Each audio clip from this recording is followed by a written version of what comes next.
la suite logique de ce qu'on vient de faire, du passage en position montée, je vais prendre une clé de bras. Donc, par contre, je vais mettre la tête par là-bas. Donc, je suis arrivé en montée avec son bras coincé ici, d'accord? Et je suis stable, très important. J'ai coude au sol, la main au sol, les deux pieds au sol contre ses hanches. Là, je vais remonter mes deux genoux le plus haut possible. Donc, dans un premier temps, je vais monter le droit ici, celui qui est du côté du bras bloqué. Alors, je peux tout à fait bloquer comme ça, ou je peux aussi venir là. Ça marche bien aussi comme ça. Là, je vous montre dans la première forme.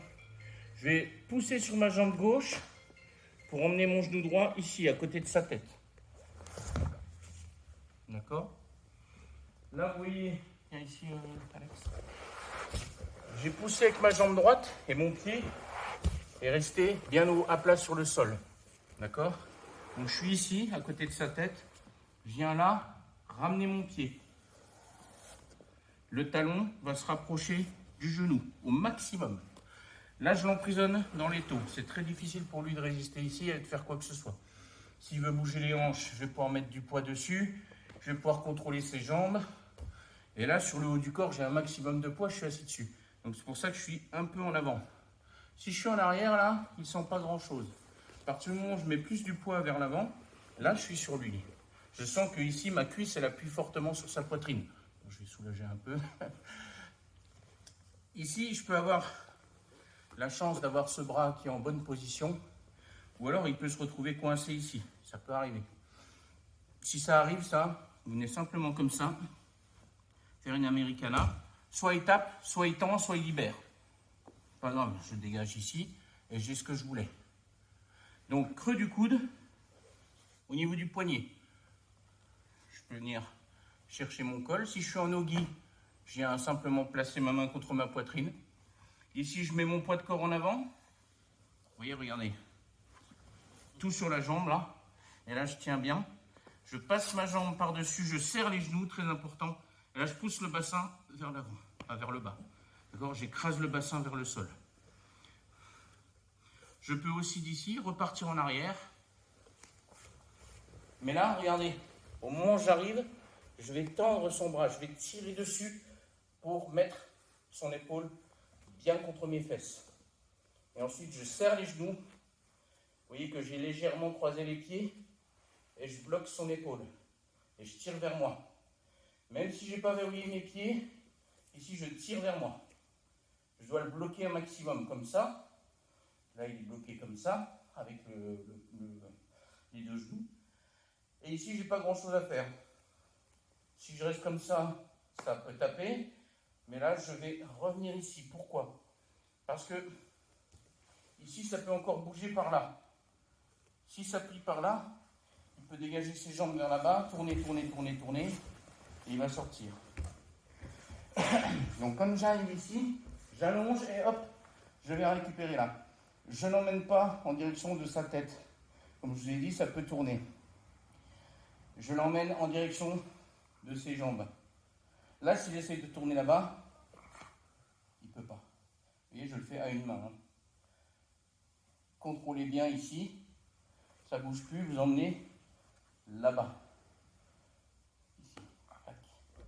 Toujours son pouce orienté dans le même sens que mes genoux. Ici, c'est pas bon. Je suis obligé d'aller chercher très haut. Ici, encore moins. D'accord? Le pouce toujours orienté comme mes genoux. Si je me retrouve complètement ici, on ne sait jamais. Hein. Je ne vais pas travailler comme ça, ni comme ça. Je vais travailler avec son pouce dans le même sens que mes genoux. D'accord? Peut-être je peux utiliser ma poitrine pour bloquer son coude. Il me laisse mes deux mains libres. C'est ma poitrine qui retient son coude. Là, même chose. Je vais monter le genou. Vous voyez que ma jambe est tendue là. Et tout de suite, je la ramène là. Et je serre. Je vous montrerai après à vitesse un peu plus rapide. Donc celui-là, il m'embête. Je l'attaque. Soit ça tape, soit ça libère. Si ça libère, je le cache là. Et là, je viens chercher ici, creux du coude, dans le poignet. La main, pour emmener le poids de corps vers l'avant. Je passe la jambe et ici. Et si je décide de partir en arrière, systématiquement, attendez d'avoir passé cette jambe avant de partir en arrière.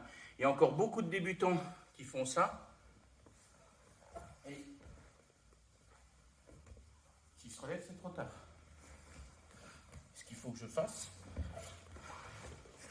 je suis ici, j'ai un là, et là oui. Là, il ne peut plus remonter la tête. Vous voyez, j'ai bien tiré son bras. Si son bras, son épaule est en dessous, ici, le coude n'est pas sur le levier. Il faut vraiment que son épaule soit ici contre mes fesses. Là. Donc quand vous partez en arrière, systématiquement, allongez-le. Vous voyez, j'étire. Là déjà, ça fait mal, hein, le biceps. Ça fait un peu une élongation du biceps, c'est pas agréable. Une fois que je suis là, vous voyez, talon tiré, genou serré, ici, et j'emmène là-bas. Bon. Si ça gigote un peu trop, ici, hein, s'il cherche à se défendre, bon, ça tape aussi. Okay. Je monte le genou, et là je pousse bien avec cette jambe. Et je me tourne, là. D'accord? Ici, là. Ici, boum. Ou alors, d'accord? Maintenant, je vous montre la vitesse un petit peu plus rapide. Le déplacement, hein, une fois que vous êtes bien calé, tout, vous n'avez pas besoin d'aller vite. C'est surtout dans la mise en place que vous allez aller vite. Voilà. Pas besoin de plus longtemps que ça. Après, une fois que vous êtes là, vous avez le temps. Parce que souvent, il va faire ça. Donc là, vous avez le temps de chercher, à pousser, à emmener là, boum, et à travailler après sur votre clé. D'accord? Allez.